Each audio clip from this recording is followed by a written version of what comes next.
연우식 배우님, 이지영 배우님 모시겠습니다. 박수 부탁드릴게요.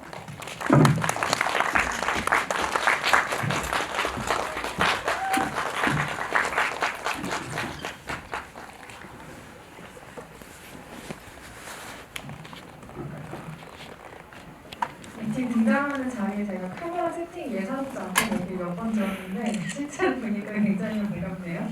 오늘 오신 관계 여러분들께 인사 말씀씩 부탁드릴게요. 이지영 씨부터 해주실까요?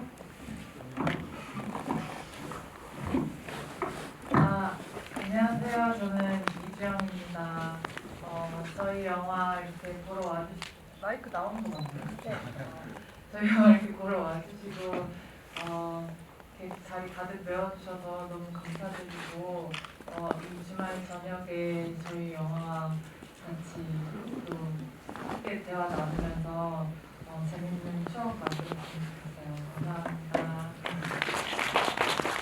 안녕하세요, 연우입니다.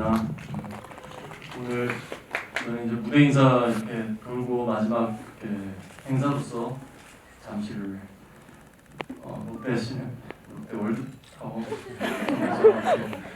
GV로 마지막 일정을 마무리하게 됐는데요. 그 어느 영화보다 이제 GV가 안전하다라고 이렇게 드라마 성원에 힘입어서 마지막까지도 저희는 열심히 달리고 있습니다. 영화에 관해서 혹은 또 궁금하신 것들 이렇게 허심탄회하게 말씀해 주시면 저희가 성실성있고 대답해드리는 시간 갖도록 하겠습니다. 네, 안녕하세요. 저는 아무도 없는 곳 김종환입니다. 만나서 반갑습니다. 저는 이번 개봉을 하면서 이제 무대 인사를 하고 또 GV를 하고 관객들과 만나는 시간들을 가지고 있는데 그 시간들이 얼마나 의미가 있는 것인지 하는 것들을 또 이제 극장이라는 곳이 얼마나 그 영화의 필요로 한 곳인지를 새삼 깨닫고 있어요. 제가 사실은 몇 달 전에도 이제 다른 영화 개봉을 했었는데 그때는 사실 아무것도 못했었거든요. 그러다 이제 다시 이렇게 관객들을 만나뵙는 자리가 있으니까 아직은 또 좀 어려운 자리고 우리 거리두기를 해야 되지만 그래도 이제 제 눈에는 그 비어 있는 자리도 다 어떤 차 있는 사람들의 마음으로 차 있는 자리 같이 느껴집니다. 이렇게 와주셔서 감사합니다. 반갑습니다. 네, 지금 스크린에 단체 채팅방, 오픈 채팅방으로 입장하실 수 있는 QR코드를 써있고요. 이 QR코드 찍으셔서 들어오시면 아무도 없는 걸 오늘 롯데시네마에서 진행하는 GV 경로로 입장하실 수 있습니다. 여기에 영화 보신 감상평 같은 거 남겨주시면 아마 이따가 다 끝나고 확인을 하나하나 하실 거고요. 질문 있으신 분들도 올려주시면 제가 토크 중간중간에 질문까지 같이 취합해서 이야기 나누는 시간 가질게요. 지금 질문들이 하나씩 올라오고 있는데요. 제가 관련된 이야기가 나올 때마다 여러분의 질문도 같이 첨언을 해서 질문 드리도록 하겠습니다. 일단 이 영화는 저녁 시간에 보기 진짜 좋은 영화 같아요. 낮에 보기도 좋고 아침에 보기도 좋은 영화지만 이게 빛보다는 조금 어둠의 영화라는 생각이 들고 그런가 하면 어둠도 위로가 될 수가 있다는 생각을 이 영화를 통해서 하게 되고요. 누군가에게는 혹시 어떤 상실을 경험하셨거나 혹은 어떤 이런 방식의 위로가 필요한 분들에게는 어쩌면 조금 더 깊고 진한 위로가 될 수 있는 영화인 것 같다는 생각이 들었어요. 제목 때문에라도 사실 이 영화의 공간을 좀 눈여겨보게 되는 게 저는 있었는데 특히 미영과 이지영 배우가 연기한 파트 같은 경우는 그 미영과 창석이 앉아있는 카페의 시간과 그 바깥의 시간이 조금 다르게 흐르는 것 같은 느낌이 들어서 굉장히 재밌더라고요. 리듬이 계속 부딪히면서 만들어내는 아주 묘한 느낌이 있는 공간이었어요. 같은 공간, 좀 다른 시간에 사는 사람들처럼 보이기도 하고요. 그리고 또 유진이라는 인물과는 길에서 이야기를 나누고 성아와 창석은 카페에서 만나고 주은과는 바에서 만나잖아요. 캐릭터들과 창석이 만나는 공간의 특성 같은 것도 고려를 아마 하셨어야 될 텐데 각각의 인물과 짝을 이룰 그 공간들을 어떻게 떠올리셨을지 궁금해요. 감독님께 여쭤볼게요.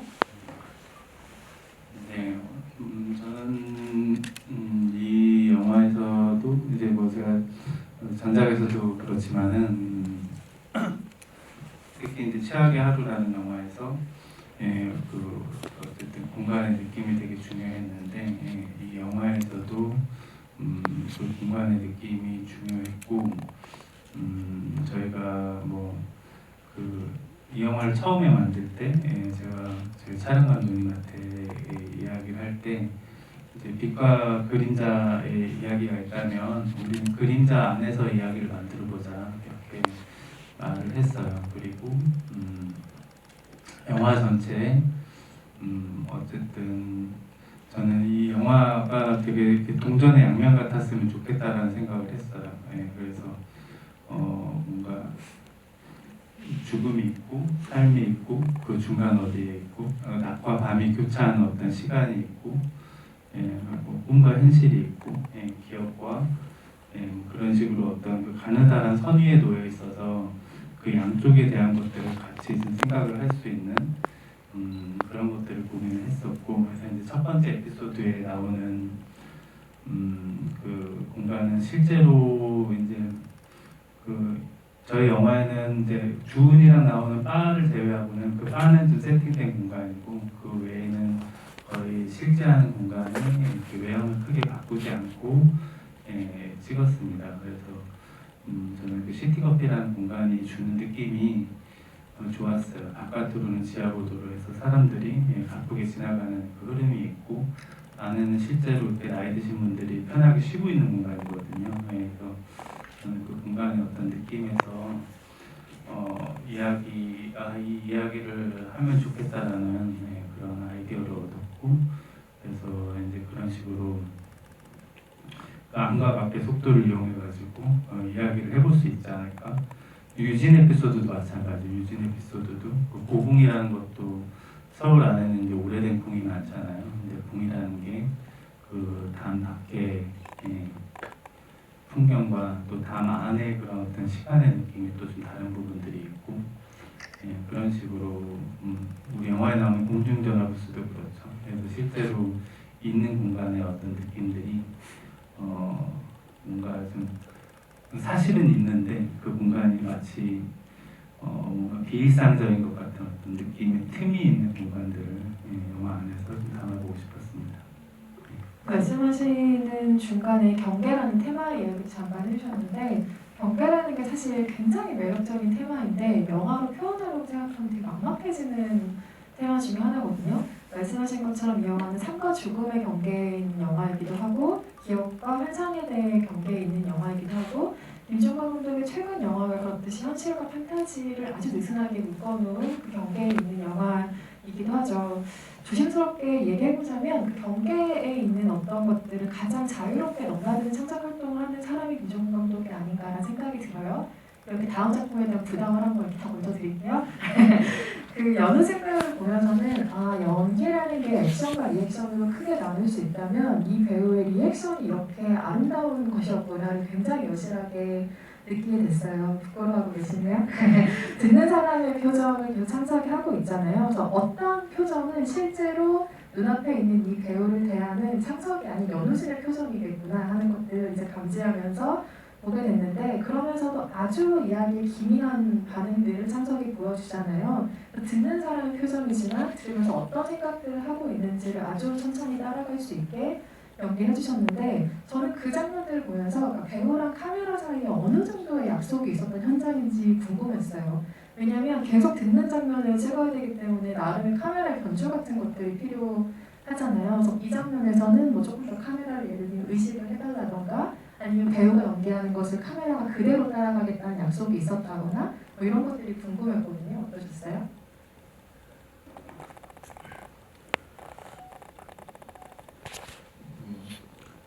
감독님과 작업을 저도 이제 더테이블 때도 함께하고 이번에 이렇게 함께하게 됐는데 사실 이제 감독님 촬영장에서의 가장 큰 장점이라고 할 수 있다면 그냥 최소한의 장치로 뭐 다 모든 것들을 좀 극대화시킬 수 있는 힘이 있는 것 같아요. 특히나 이제 가장 기본적으로 대화를 중심으로 펼쳐지는 내용들이 많기 때문에 사실 그 대화만 깊게 빠져보고만 있어도 사실 그 영화에 살 수 있는 모든 것들을 다 해주고 있다고 생각이 들거든요. 뭐 굳이 카메라가 어디에 있건 뭐 이런 것들에 대한 생각조차 안 들 만큼 계산적이지 않은 현장이에요. 늘 테이블 때도 그렇고 지금도 그렇고.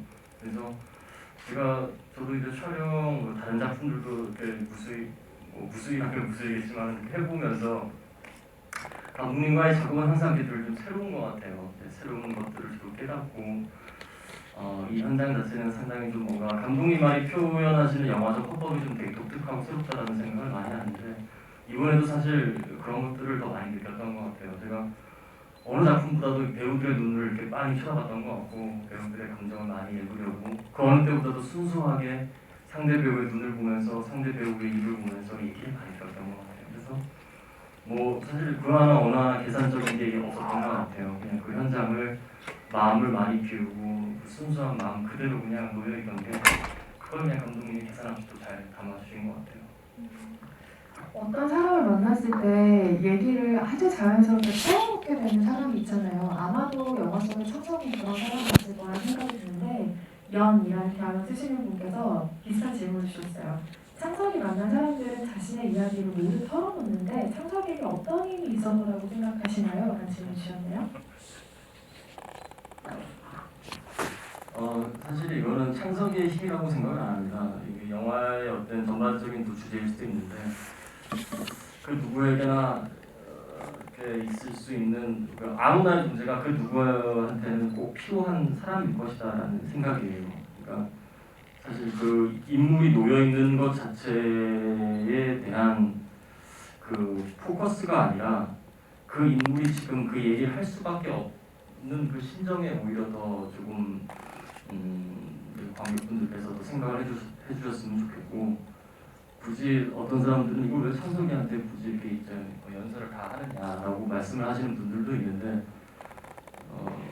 사실 이제 저 같은 경우도 살다 보면은 가까운 사람들한테 얘기를 터놓는 것보다는 조금 오히려 거리가 있는 사람들한테 혹은 좀 저를 잘 모르는 사람들한테 이런저런 얘기하는 게 마음이 편할 때가 있습니다. 사실 그런 마음이지 않을까 생각을 해요. 그렇기 때문에 저도 연기를 하는 입장에 있어서 오히려 포커스를 그분들의 이야기가 이 영화의 색을 만들어간다고 생각을 했고 그래서 오히려 좀 무미건조하게 굉장히 좀 일반적으로 일상적인 어떤 연기를 좀 하려고 했던 것 같아요. 그래서 그 좀 전에 질문하셨던 거랑 좀 비슷한 맥락인데 그래서 오히려 저다운 모습이 나오지 않을까 저는 항상 그것에 경계를 두면서 상대방과 연기 호흡을 주고받았던 것 같습니다. 여기서 창석은 소설가잖아요. 그래서 이 영화 전체를 아마도 그가 쓴 소설의 챕터로 봐도 무방하겠죠. 뭐 1장 미영, 뭐 2장 다른 사람 이름 이렇게 나오는 순서들을요. 내레이션으로 잠깐 등장하긴 하죠. 뭐 우리는 미끄러지고 있었고 뭐 이런 식의 내레이션이 등장하긴 하는데 창석이 소설가라는 생각을 자꾸 하니까 저는 이 사람이 어떤 톤으로 글을 쓰는 사람일까 굉장히 궁금해졌어요. 말을 듣는 태도는 어떤 사람인지는 충분히 알겠고 이 사람이 문장을 쓸 때는 간결할까? 감성적일까? 아주 차갑고 직설적인 톤으로 쓸까? 이런 것들이 문득 궁금해졌는데 혹시 상상해 본 적 있으세요? 창석은 어떤 문장을 쓰는 사람인가?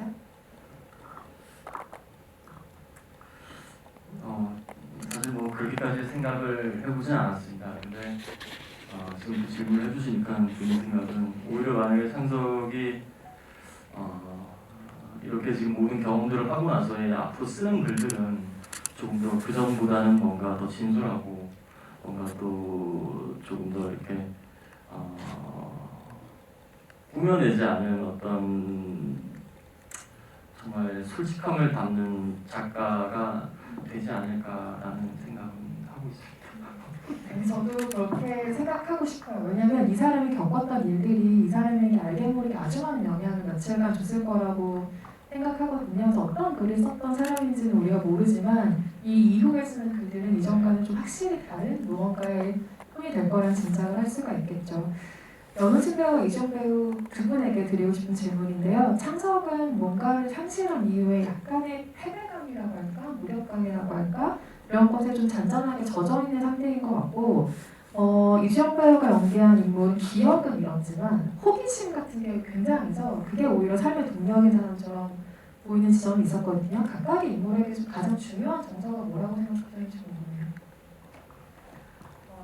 제가 시나리오를 받고 주은이를 처음 이렇게 만났을 때 그때 드는 느낌은 이런 본인의 뭔가 고통이나 아픔을 뭔가 뭐랄까 거기에 잠식되지 않고 그냥 뭔가 그거를 그냥 이렇게 정면으로 바라보고 용기 있게 나가는 사람인 것 같았어요.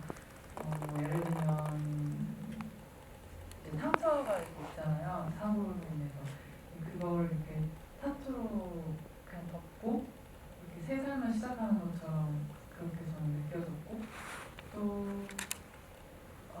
네, 자기의 그냥 그런 아픔이나 고통들에 대해서도 그냥 물론 창석 아까 말씀하셨다시피 창석이라는 인물이 그 어떤 말을 하게 하는 그런 힘이 있었다고도 생각하고 뭔가 이렇게 포용해줄 수 있는 사람일 거라는 느낌이 있을 거라고 생각해서 그런 이야기들을 한 것도 있겠지만 어쨌든 그런 것들에 대해서 뭐 껄끄러워하지 않고 그냥 난 이런 일을 좀 겪었어 라고 당당하게 좀 말하는 그런 사람이라고 생각을 해서 인터뷰 때도 얘기했었는데 좀 과장일 수도 있지만 자기 삶에 있어서는 뭔가 좀 잔다르크 같은 사람이 아닌가 그런 생각도 했었습니다.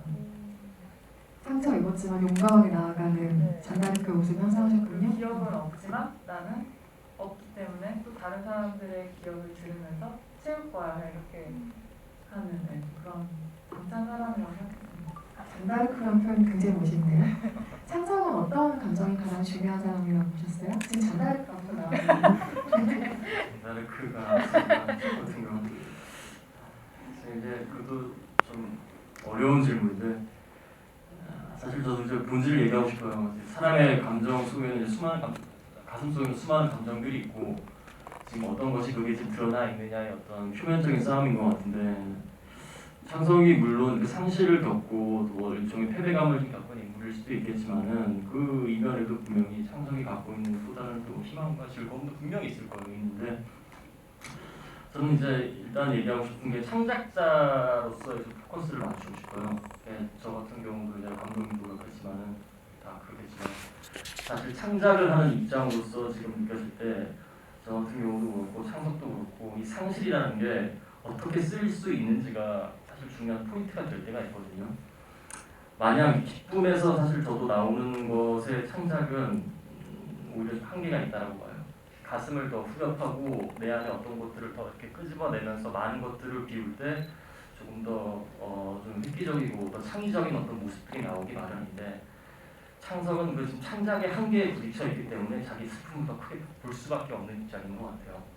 그래서 특히나 이 주문을 만났을 때 같은 경우는 또 다른 창작자잖아요. 시를 쓴다고 계속 하시는데 그 시를 쓰는 창작자를 만났을 때 그 변하게 되는 묘한 시점이 있었을 것 같아요. 조금 더 이렇게 인물의 캐릭터 연기할 때 조금 더 밝고 좀 엉뚱한 모습들을 주문이 많이 보여줬는데 그때 느껴지는 창작자로서의 공통점 그리고 뭔가 이렇게 정서적인 유대감 이런 것들이 이렇게 쌓아가면서 창석의 묘한 어떤 변화를 일으키는 중요한 에피소드라고 생각을 했는데 그래서 저는 오히려 창석이 어떤 감정이 있다라고 말씀을 드리는 것보다는 지금 오히려 창작자로서 아슬아슬한 경계에 서 있는 인물이 맞다라는 말씀을 드리고 싶습니다. 가끔 그 창작하는 사람들 또 예술하는 사람들이 아주 본인이 고통스러운 무언가를 승화시킨다 이런 표현들을 많이 쓰잖아요. 근데 저는 그런 거 들을 때마다 항상 그게 너무 안쓰럽거든요. 그래서 그 다른 사람이 고통에서 빚어진 무언가를 보고 내가 환희에 차고 내가 기뻐하고 이게 맞는 건가? 이런 식의 의문을 가질 때가 있어요. 하지만 말씀하신 것처럼 어쩔 수 없는 작업이기도 하겠죠. 하지만 모두 행복하셨으면 좋겠어요. 오늘 두 분이 오셨기 때문인지 그 주은의 파트에 대한 질문들이 좀 많은데 주영님 최고라는 대학을 쓰시는 분께서 주은의 근무 마지막 날에 창석을 만나도록 선정하신 이유가 있는지 궁금합니다 라는 질문 주셨어요. 근데 답을 듣기 이전에 어절시고 봄이야? 라는 대학을 쓰시는 분께서 이 질문에 대한 본인의 해석을 달아주셨어요. 직업의 상실 아닐까요? 이렇게. 네. 마지막 날에 왜 하필 창석을 만났다고 생각하세요?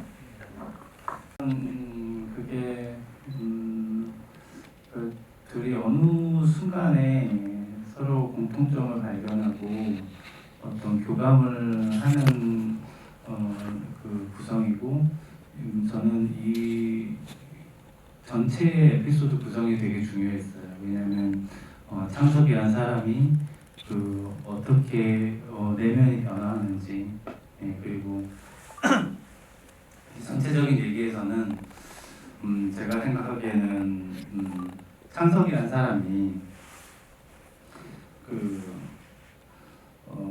자기가 상실감이 있고 고통이 있고 처음에는 그거를 이제 직접 자기만의 관점으로 이야기를 만드는 사람인데 어쨌든 많은 사람들을 보고 많은 사람의 고통과 상실을 목격하잖아요. 그러면서 결과적으로 이 사람이 자기의 어떤 고통과 상실을 안고 있는 사람이기 때문에 다른 사람의 상실과 고통에 더 예민할 수 있는 것 같아요. 저는 그거는 창작자로서 제가 생각하는 좋은 자질이라고 생각을 하거든요. 그래서 결국은 그것 때문에 그 안에서 내부가 변해서 그래서 자기 안에 어떤 기준이 섰기 때문에 결과적으로는 다른 만들어진 이야기를 할 수 있는 그런 과정을 삼았고 그 과정 안에 이제 많은 사람들을 만나는데 마지막에 이제 주은을 만나잖아요. 그 부분은 제가 이제 만들어 놓고 오랜만에 봤을 때 그 에피소드가 제일 좀 마음이 편하더라고요. 내용의 어떤 재미나 집중도를 떠나서 다른 부분에서는 굉장히 서로 이제 힘든 어떤 것들을 많이 보게 되는데 여기서는 조금 저는 마지막에 이제 창석의 에피소드는 그게 희망일 수도 있고 비관일 수도 있고는 그거는 관객의 입장에서 남겨두고 싶었지만 그 에피소드에서는 조금 더 교감하고 뭔가 또 이제 주은이라는 캐릭터가 처음에 좀 제가 생각하는 거는 되게 남의 말을 듣기 위해서 바텐더를 한다고 하지만 되게 자기가 더 말을 많이 하는 사람이잖아요. 그런 좀 이상한 캐릭터인데 그러면서 좀 서로 이렇게 방어하고 쭈삣쭈삣하다가 결국은 어떤 교감을 하는 그 장면이 되게 중요했고 근데 그 교감이 좀 지속될 수는 없겠다. 짧은 찰나의 어떤 만남이었으면 좋겠다라는 생각이 있었어요. 그래서 어쨌든 마지막 근무일에 만나는 그런 식의 것이 되지 않을까. 그래서 저는 둘이 뭔가 다른 식으로 진전되거나 뭔가 이제 그런 쪽으로 이제 어찌를 생각하는 것보다는 그 순간의 어떤 둘 간의 교감이 매우 중요하지 않나 이런 생각을 했었습니다. 다시 그곳에 가도 만날 수 없는 사람이라는 포인트가 중요했군요. 혹시 이정도님은 다르게 생각하셨을까요? 저도 지금 감독님 이야기를 들으면서 생각이 드는데 저희 영화가 이제 근데 말씀하셨듯이 경계에 대한 이야기잖아요. 그러니까 마지막이 있으면 또 처음이 있는 거고 또 만남이 있으면 이별이 있으면 또 만남이 있는 거고 또 죽음이 있으면 또 탄생도 있는 거고 그런 것처럼 또 주은의 그 마지막 날의 의미 그런 의미가 좀 담겨 있지 않을까 생각합니다. 근데 주은의 에피소드가 좀 독특한 건 뭐냐면 여기 등장하는 캐릭터 대부분이 본인들이 나누고 있는 대화에 집중을 하고 있는데 주은이 제일 바빠요. 그러니까 한정된 공간이긴 한데 동선이 제일 많은 캐릭터거든요. 계속 칵테일 만들고 여기 가다 저기 갔다가 핸드폰 들고 녹음도 해야 되고 너무 동선이 많은 캐릭터잖아요. 그래서 이거는 표정을 상대적으로 조금 덜 들킬 수 있는 알리바이 같은 설정이기도 하거든요. 계속 움직여야 되니까요. 제가 가만히 앉아있는 인물보다 그 인물을 이해하는 데 배우에게 좀 수월한 도움이 됐을까? 아니면 동선이 많기 때문에 더 복잡한 느낌이었을까? 궁금했어요. 그게 어떤 면에서는 또 도움이 되기도 하고 어떤 면에서는 힘들기도 한 것 같은데 예를 들면 뭔가 너무 뭔가 이렇게 들키기 싫을 때는 이런 것들이 이렇게 동선이 있고 할 때 연기하기가 더 편한 것 같아요. 그러니까 뭔가 어떤 내가 이 캐릭터나 이런 정서들을 표현할 때 뭔가 그냥 단순하게 그냥 이렇게 뭔가 너무 직설적으로 표현하지 하고 싶지 않을 때는 그런 것들이 저는 있는 거 되게 도움이 되는 것 같고 또 한편으로는 이제 대사를 하면서 이제 동시에 행동을 해야 되고 또 이런 것들이 기술적인 거지만 어쨌든 그것도 계속 같은 부분에서 맞춰야 되니까 그래서 제가 시나리오에 옆에 오른쪽이 형광색으로 여기까지는 뭐 여기까지는 뭐 이런 식으로 표시를 해놨던 기억이 동선 안에서 네. 체력으로 움직이기 위해서. 그리고 그 시퀀스에서 제가 창석에게 굉장히 사소하게 궁금했던 거는, 창석이 기다리는 사람이 있다고 거짓말을 하잖아요. 이게 실제 있었는다는 건가? 어쨌든 창석치고는 좀 의외의 대사처럼 저는 그게 느껴졌거든요. 아무도 안 올 것 같은데 동행자가 있다는 식으로 얘기를 하는 게, 그러니까 대화를 듣는 걸 잘하는 사람인데 나한테 말 시키지 말라고 서명하는 건 좀 아니었을 것 같고, 어떤 마음에서 기다리는 사람이 있다고 한 거지? 라는 아주 사소한 궁금증이 들었어요. 왜 그 얘기를 한 걸까요? 제가 얘기할까요? 근데 저는 이 에피소드 안에서 완전히 두 가지 교감을 말씀드렸었는데, 저는 그 김상우 선배가 한 성화 에피소드도 마찬가지고, 그러니까 저는 이렇게 대화 형식의 뭔가를 할 때 그런 고민을 좀 많이 해요. 뭐냐면 누가 이 둘 간의 관계에서 침범에 들어오는 사람이 누구지? 예, 그걸 누가 방어를 하고 있지? 이런 것들을 생각하면서 이야기를 쓰는데, 특히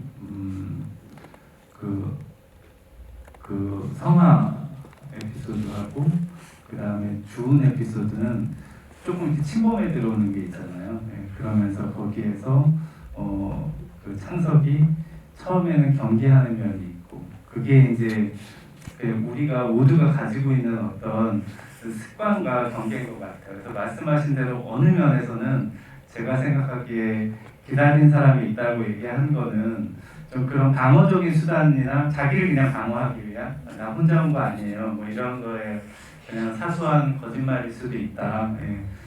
그런 생각을 했고, 저는 이 작업을 하면서 이제 그 전에도 제가 대화 형식의 많은 영화를 했지만, 이 영화는 창석이라는 사람이 여러 사람의 이야기를 듣는 과정의 영화거든요. 그래서 되게 듣는다라는 게 굉장히 중요했어요, 이 영화에서.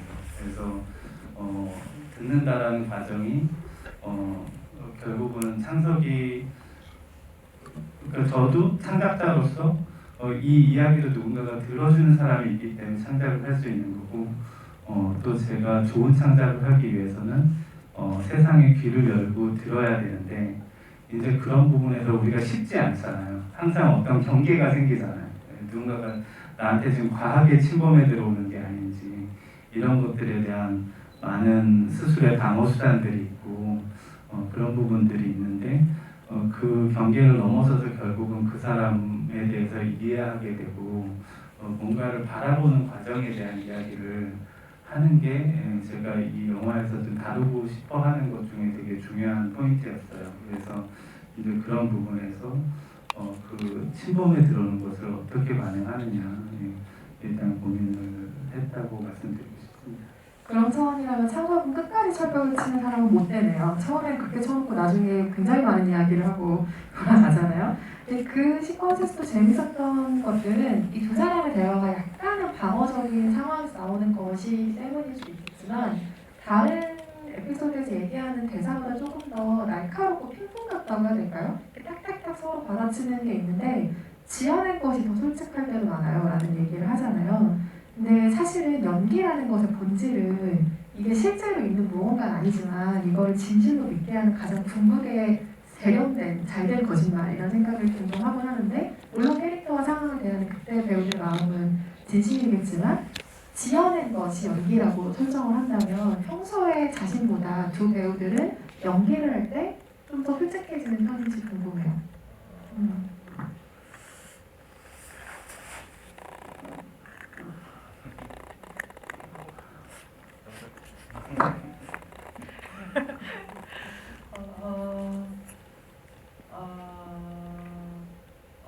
일단 평소에 저는 저희가 이제 사람을 만나면서의 어떤 습관이 다 다르잖아요. 누군가를 만나느냐에 따라서 어느 정도의 거리감이 있느냐에 따라서 다르고, 또 그래서 더 가면을 많이 쓰게 되는 것 같아요, 평소에.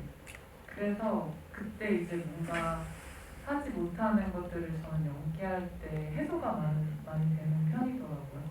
그래서 네, 제가 사실 연기를 연기를 하기 전에 제가 우울증이 좀 있었어요. 근데 연기를 하면서 그게 없어졌어요. 그게 이제 정말 그래서 저도 이제 막 되게 쌓아놓는 스타일이었는데 성격이 이게 약간 이렇게 해소가 되니까 그게 이제 그래서 저 너무 신기하더라고요. 사실 감독님 그림자라는 말을 하셨는데 제가 예전에 나 우울증 내 그림자 이거 절대 벗어날 수 없을 거라고 생각했거든요. 근데 그게 이렇게 없어지는 게 참 신기하기도 하고 그런 경험이 있어서 저는 연기할 때가 좀 더 솔직해지는 것 같아요. 배우신 배우님 어떠세요? 정말 진짜 어려운 질문인데요.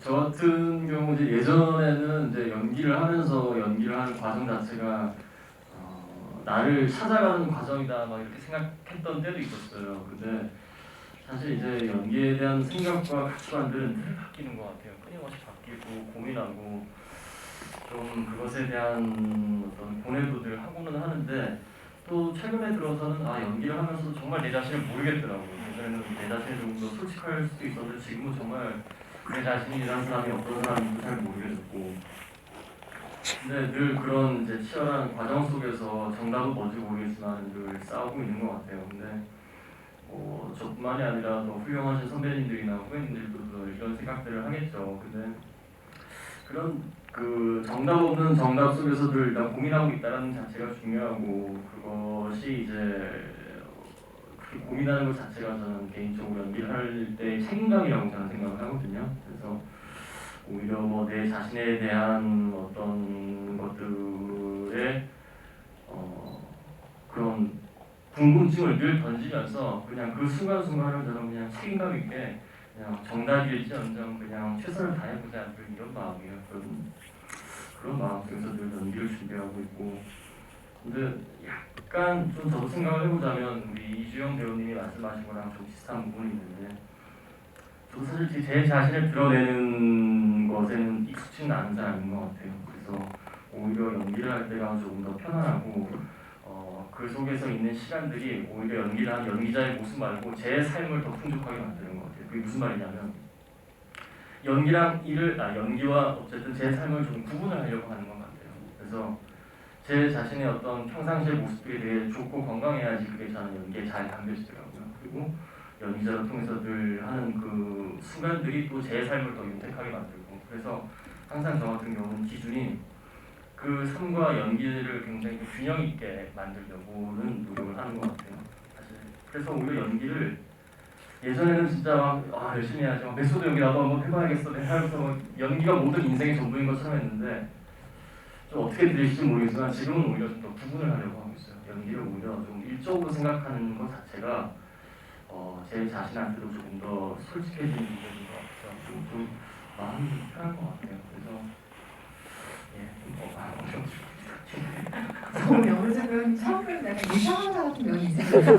뭔가 연기에 대한 것이 쪽집게 강의를 듣는 것 같은 기분으로 들었는데 근데 저는 사실 그 말씀하신 것 중에 계속 변화하고 고민을 해야 된다는 작업이라고 말씀하신 것에 굉장히 동의하고 저는 그래서 연기라는 작업이 재밌는 것 같아요. 왜냐면 사람이 살면서 정말 많은 영향을 받잖아요. 자기를 둘러싼 환경에서 영향을 받는 것도 있고 오늘 나눈 대화에서 영향을 받는 것도 있고 하다못해 나의 외모가 변해가는 것에 대해서 영향을 받아서 사람의 뭔가가 만들어지기도 하는데 평상시에 연기를 할 일이 없는 혹은 자기 신체로서 뭐를 보여줘야 될 일이 없는 직업을 하는 사람들의 경우에는 그게 불특정 대다수에게 관찰되진 않거든요. 근데 배우들은 신체와 자기의 몸을 가지고 말하자면 악기가 없는 연주자 같은 거죠. 고분의 몸으로 무언가를 표현을 해야 되니까요. 그래서 그런 상황에서 자기가 스펙한 것, 생각한 것, 고민하는 것이 그때그때 변하는 모습으로 계속 입혀지는 거예요. 그 점이 굉장히 연기의 매력적인 점이 아닌가라고 생각해요. 그래서 오히려 변화를 고민을 하신다면 더 좋은 방향으로 가고 있지 않을까, 더 좋은 모습으로 보이되지 않을까 하는 생각이 듭니다. 이상훈 선생님 앞서 감히 이런 얘기를 해봤어요. 오늘 이 자리에 안 계신 배우들에 대한 언급을 좀 해보고 싶은데요. 저는 사실 이 영화에서 윤혜리 배우 캐릭터가 되게 독특하다고 생각했어요. 왜냐면 좀 긴장감을 만들어내는 연기라고 해야 될까? 그런 톤이 좀 있으시더라고요. 그러니까 행동에 뭔가 다른 의도가 있을 것 같고 그걸 내가 눈치채지 못하고 있다는 소중함 같은 걸 계속 주는 느낌이 있었어요. 근데 그게 그 배우가 가진 기본적인 연기의 톤인지 아니면 이 배우가 연기한 인물의 톤인지 굉장히 헷갈리는 순간들이 있었거든요. 아마도 아주 많은 작품에서 그 배우를 접하지 못했기 때문에 생기는 궁금증일 것 같기도 한데 정화 감독님 설명을 좀 해주시면 좋겠어요. 네, 그럼 제가 캐스팅에서 이제 창석이 만나는 4명의 인물을 생각을 했을 때 이지은 배우가 연기한 미영과 그 김상호 선배님이 연기한 성하는 얼추 제가 시나리오를 썼을 때 어떤 그렸던 이미지와 바로 제가 시각적으로 좀 매치시켜가지고 이제 그 떠올렸던 인물들이고 그 다음에 그 바텐더 주은과 그리고 유진은 누구를 해야 더 이 캐릭터들이 매력 있게 드러날까에 대한 고민을 했어요. 그래서 성격적인 구분은 미리 정해져 있는데 제가 생각하는 유진은 좀 그러니까 당차고 좀 시니컬하고 그런 부분들이 있지만 또 중요한 거는 그 사람 자체가 그런 것들이 뭔가 믿지 않고 좀 멋있는 것과 인간적인 것 사이를 좀 오고 가야 되며 그리고 이제 마지막에는 그 사람이 어떤 결핍을 드러낼 때 그 어쩔 수 없는 사람의 그런 약함들이 드러났으면 좋겠다. 그래서 그런 부분을 어떤 톤을 가진 배우가 해야 이게 느낌이 있을까라는 생각을 했어요. 바텐더 주은도 사실은 굉장히 마찬가지고 그래서 계속 그 이미지를 대입을 하던 중에 윤혜리 배우가 전에 했던 이제 독립 영화들에서 보이는 그분의 어떤 보이스 톤이라든지 연기적인 힘들이 이 역을 매력적으로 표현을 해주겠다 이런 어떤 느낌이 있었어요. 실제 미팅을 했을 때 그래서 이제 제안을 한 경우입니다. 캐스팅을 늘 잘하는 감독인데 이 영화 같은 경우는 훨씬 탁월한 느낌들이 있더라고요. 근데 여러 번 얘기하셨지만 연우진 배우 같은 경우도 기존의 이 나이대 남자 배우들이 갖고 있는 이미지랑 조금 다른 굉장히 부드러운 결이 진짜 있는 사람인 것 같아요. 그래서 듣는 사람 역할이 정말 탁월한 캐스팅이고 다른 많은 연기에서도 좋은 면들을 봤지만 저는 사실 이 영화에서의 창석을 연기할 때가 정말 가장 매력적이라는 생각을 했거든요. 주연 배우도 마찬가지고 그 주은 편에 대한 질문도 주신 분이 계셔서요. 돛담배라는 대학을 쓰신 분께서 주은 편에서 창석이 적은 메모는 무엇일지 궁금합니다. 라는 질문 주셨네요. 현장에서 뭘 적으셨나요? 제가 실제로 뭘 적었는지 궁금해하시는 건가요? 그때 제가 사실 아직 기억나는 게 그 감독님께서 최근에 그 조제 영화를 개봉하셨잖아요. 그때 이제 조제 시놉시스가 있더라고요. 그 수첩에. 감독님 수첩이에요. 감독님이 평상시 들고 다니는 소품인데 저는 사실 그 소품에 그림을 그리고 있었고 우리 이주영 씨 얼굴을 그림을 그리고 있었는데 눈 이렇게 상처 나 있는 눈 이렇게 그림 혼자 이렇게 그리고 있었는데 보여주진 않았나봐요. 예. 보진 않았고요. 그리고 몇 장 넘기다 보니까 감독님이 이제 그 조제 영화에 대한 구상안을 이렇게 써놓으셨더라고요. 그래서 그거를 굉장히 주의 깊게 읽고 있었습니다. 그래서 사실 저는 그때부터 누가 캐스팅될지 다 알고 있었어요. 그래서 뭐 그냥 거기에 그냥 끄적끄적 몇 자 더 붙이긴 했는데 그냥 감독님 영화 잘 됐으면 좋겠다 이런 몇 가지 멘트를 남겼던 것 같아요. 생각지도 못한 재밌는 비하인드가 있었어요. 주연 배우님 사랑해요 라는 대화명 쓰신 분께서 하지만 질문은 다른 파트를 해주셨네요. 유진과 창석이 함께 담배를 필 때 조명을 사용하지 않고 날이 자연스럽게 어두워지는 연출을 하신 이유가 궁금합니다라는 질문 주셨어요. 이 영화에서 가장 아름다운 장면 중에 하나이기도 하죠. 네, 이제 먼저 창석이 그 뭔가 주은의 얼굴을 그리고 있었다라는 게 되게 참 이상하네요. 이상해요? 낭만적인데? 약간 좀 징그럽지 않아요? 거기 앉아서 바텐더의 얼굴을 말 시키지 말라고 해놓고 일해 온다고 해놓고 얼굴 그리고 있고. 뭔가 생각보다 징그러운 사람이 그런 생각이 들고 저는 이 이 영화 작업을 하는데 영화가 되게 말이 많잖아요. 예.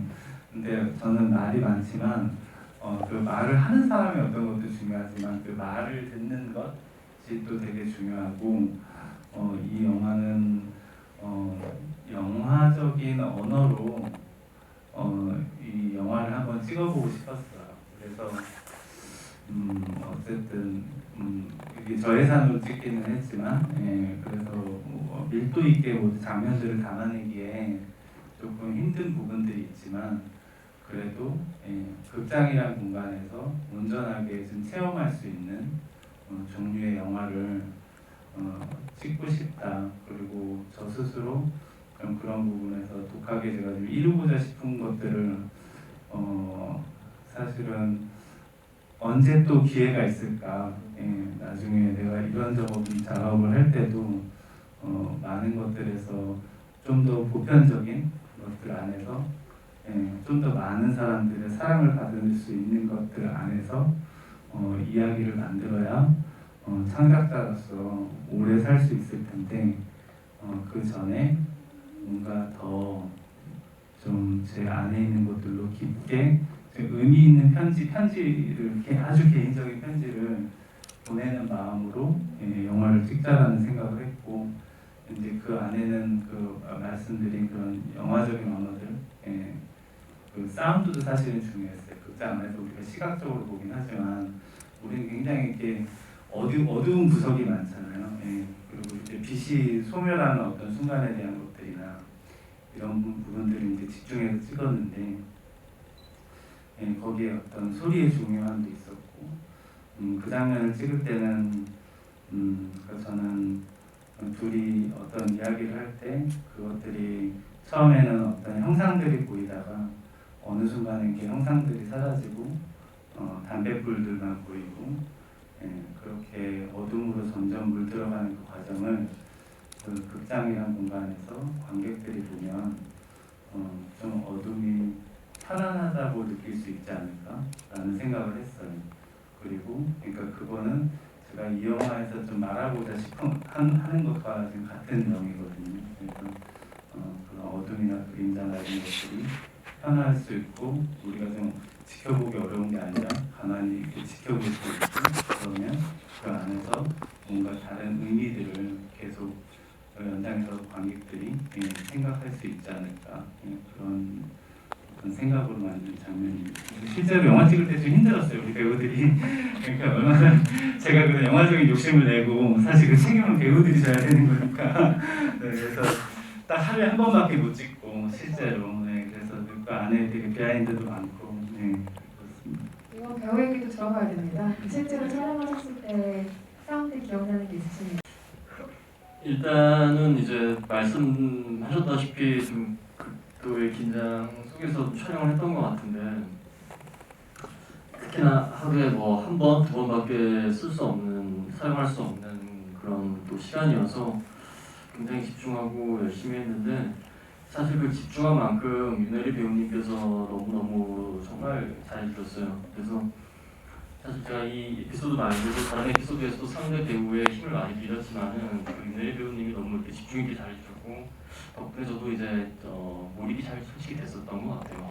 그리고 특히나 이 어둠이 주는 편안함은 감독님이 이제 영화를 찍고 나서 우리 영화의 어떤 본질적으로 말할 수 있는 주제이기도 한데 연기를 하면서도 사실 그때는 느꼈어요. 이게 저희 같은 연기자들 같은 경우는 뭐 조명을 받고 좀 밝음 속에서 혹은 이제 조금 그런 분위기에서 연기를 많이 하다 보면은 사실 뭔가 제 모든 게 드러난 것 같고 사실 몸이 경직돼 있기도 하고 조금 사실 어려움이 클 때가 많아요. 근데 그때 어둠이 주는 어떤 용기로 저도 모르게 이 마음이 착 가라앉으면서 그 순간 몰입이 너무 잘 됐던 것 같아요.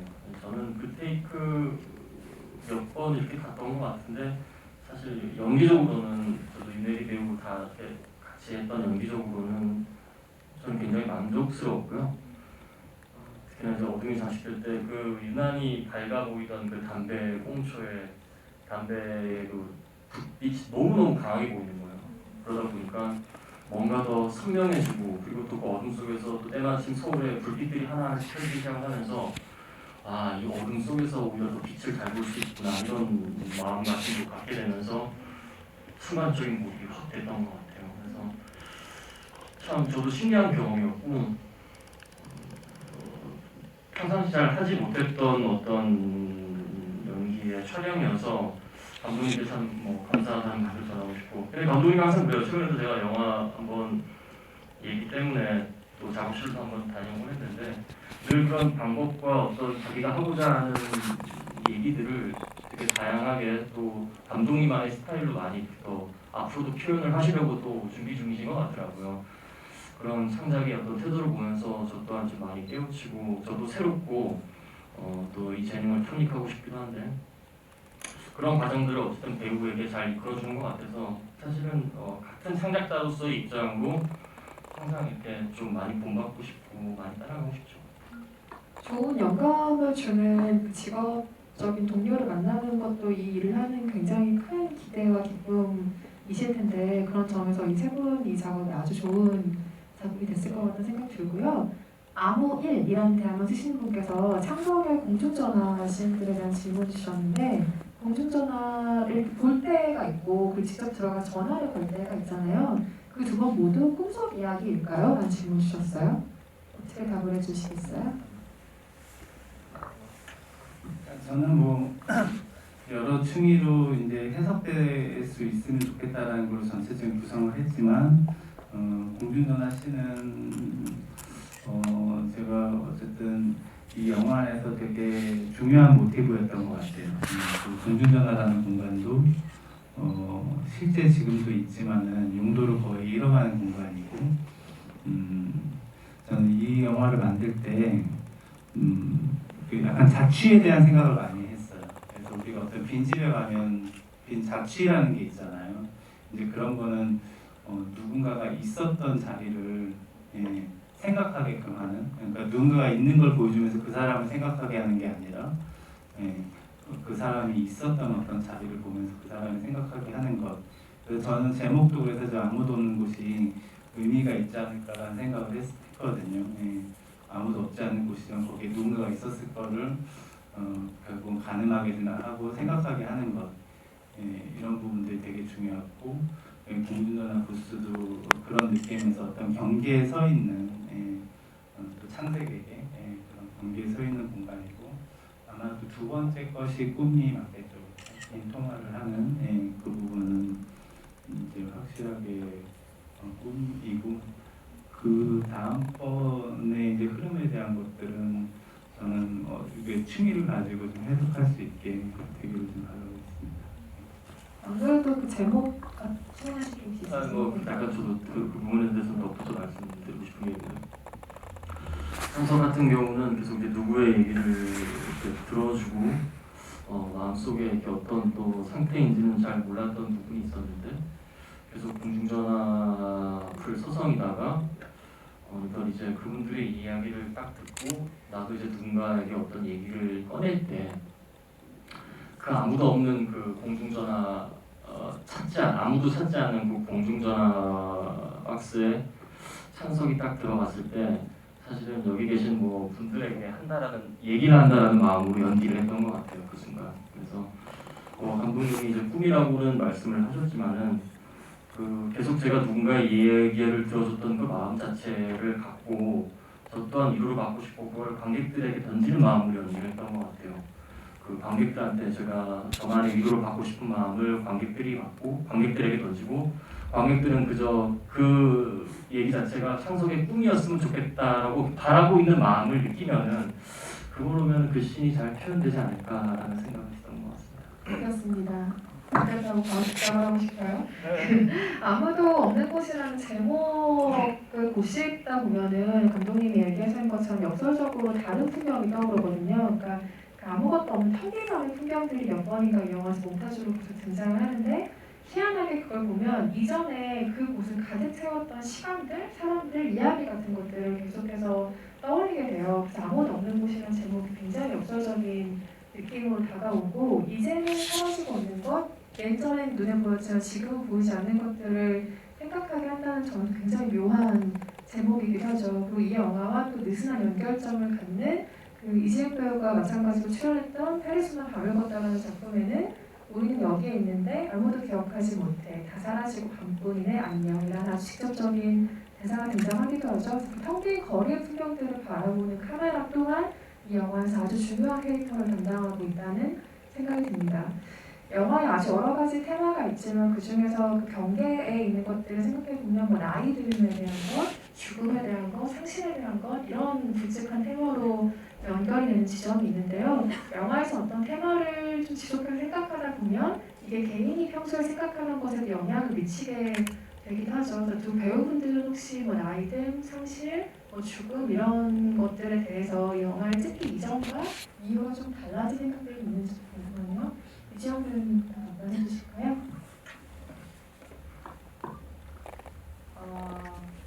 제가 이 영화를 오랜만에 얼마 전에 보고 감독님께 말씀드린 게 지금 다시 찍으면 제가 더 잘할 것 같다 이런 말씀을 드렸었어요. 근데 그게 뭐 연기가 마음에 들고 안 들고 이런 게 아니라 뭐랄까 지금 저도 또 뭐 한주의 나이를 먹어가면서 또 뭐 여러 상실들을 겪고 또 이렇게 또 이렇게 생각도 변하고 하면서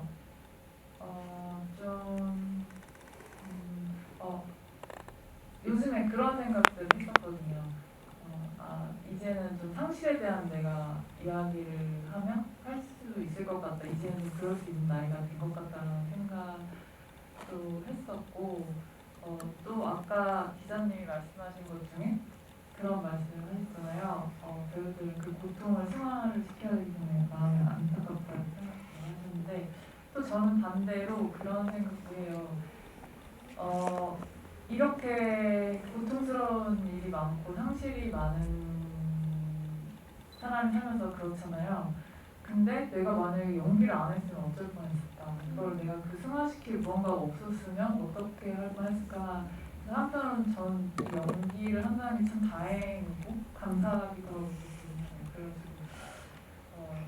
그래가지고 저도 이제 상실을 이렇게 이야기하고 또 많은 분들과 이런 이야기를 또 허심탄회하게 이야기할 수 있는 자리가 있어서 너무 좋고 또 우리가 이런 것들에 대해서는 어쩌면 굉장히 좀 외면하려고 하거나 그냥 덮어두려고 하거나 이런 경우가 많은 것 같은데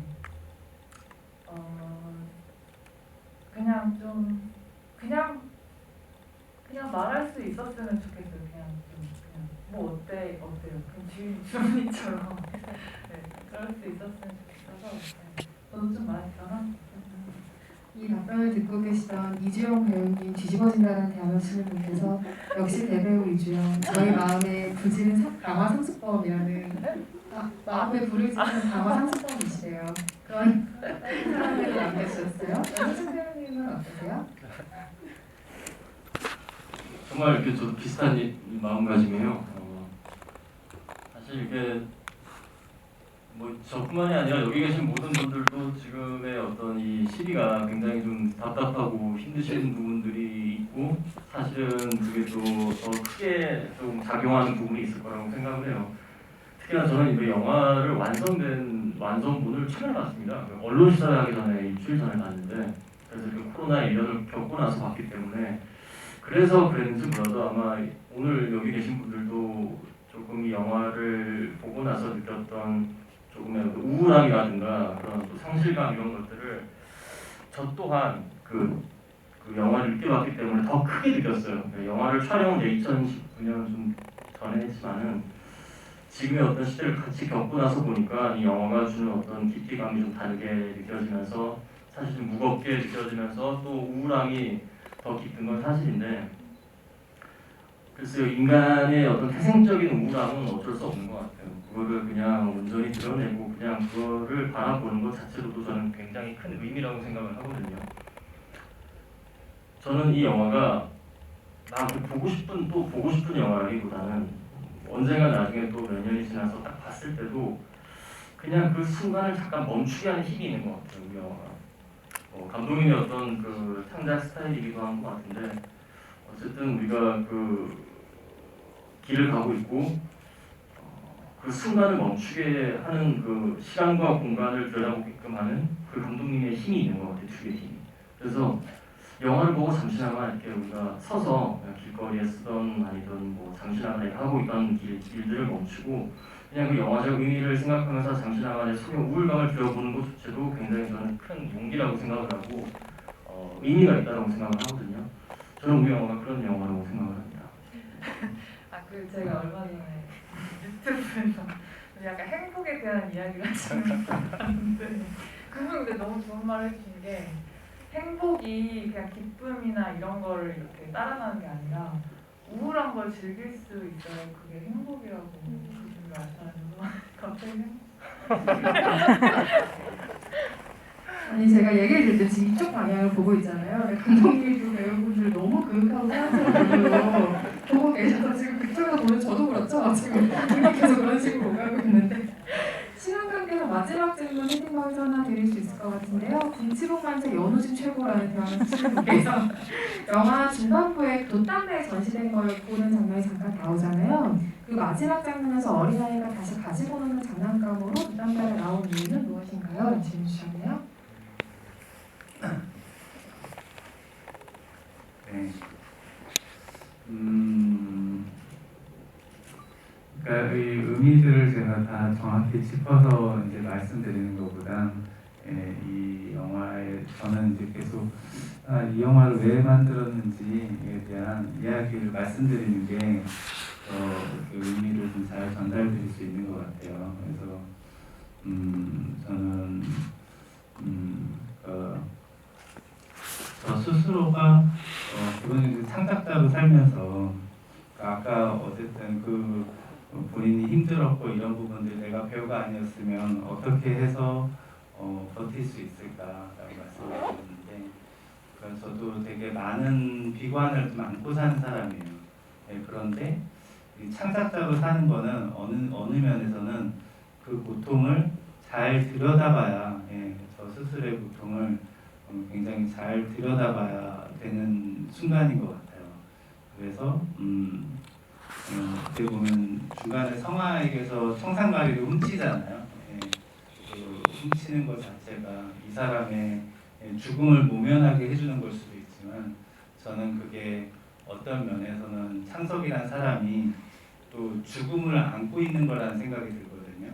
본인 자체가 본인이 나중에 그런 어떤 그 유혹이 있고 그러니까 저는 그래서 마지막에도 그게 그 창작에 대한 이 사람이 또 창작에 대한 어떤 결론을 내는 것과 또 죽음이라는 것 자체를 그 나누어진 층위를 좀 같이 좀 곰곰이 생각을 해봤으면 좋겠다라는 생각을 했어요. 왜냐하면 그게 그 굉장히 중요한 것 같아가지고 이 내용 안에서 그리고 그렇게 어떤 창석이라는 사람은 그리고 그런 그 고통을 끌어안음으로 해가지고 결국은 좋은 창작을 할 수 있는 것이고 그래서 이제 그런 면에서 이 사람이 결국은 자기 고통들이 있고 그걸로 이제 많은 사람들을 보고 이해하고 그 과정에서 어떤 만들어진 이야기를 해서 길에 그냥 스쳐 지나갔던 사람의 사연 없음을 좋은 사연으로 만들어주면서 어떤 창작을 진행하게 되는 그런 어떤 과정의 이야기로 생각을 해봤던 것 같습니다. 돛담배의 의미에 대해서도 관객 여러분들께서 이 답변을 토대로 다시 한번 생각을 해봐 주시면 좋을 것 같고요. 밤새도록 이야기를 나누고 싶지만 오늘 이분들이 아침부터 무대 인사도 하셨고 피로감도 쌓여있는 상태이기 때문에 이만 보내드려야 되겠네요. 오늘 짧다면 짧고 길다면 긴 시간 동안 관객 여러분들과 영화 이야기 나누셨는데요. 이시영 배우님부터 끝인사 한 말씀씩 부탁드리고 잘 마무리하겠습니다. 네, 이렇게 내일 또 월요일인데 주말 일요일 저녁을 저희 영화에 이렇게 함께 해주셔서 너무 감사드리고 이런 이야기들 함께 나눌 수 있어서 너무 좋았어요. 제가 작년에 되게 등산을 많이 다녔어요. 그래서 근데 그러다가 인터뷰를 하면서 등산을 왜 좋아하세요? 이런 질문을 받았는데 그 전까지 왜 내가 등산을 좋아하지? 생각을 잘 안 하다가 이제 생각을 해보니까 그게 되게 힘들게 해서 제가 좋아하더라고요. 그래서 어떤 일이든 내가 굉장히 힘들게 뭔가 얻어야 제가 같이 사람이 좀 그런 것 같아 나약해서 그런지 그렇게 가치를 있게 생각하게 되는 것 같더라고요. 그래서 뭔가 상실이 있어야 또 그 삶을 더 가치 있고 아름답게 또 바라볼 수 있게 되는 것 같고 또 우리가 되게 영원히 살 것처럼 살잖아요. 죽음이라는 내가 당연 죽을 거라고 생각하는 사람은 아무도 없잖아요. 그러니까 좀 죽음에 대해서 또 상실에 대해서 또 많은 의미를 돌아보고 가지셨으면 좋겠습니다. 감사합니다.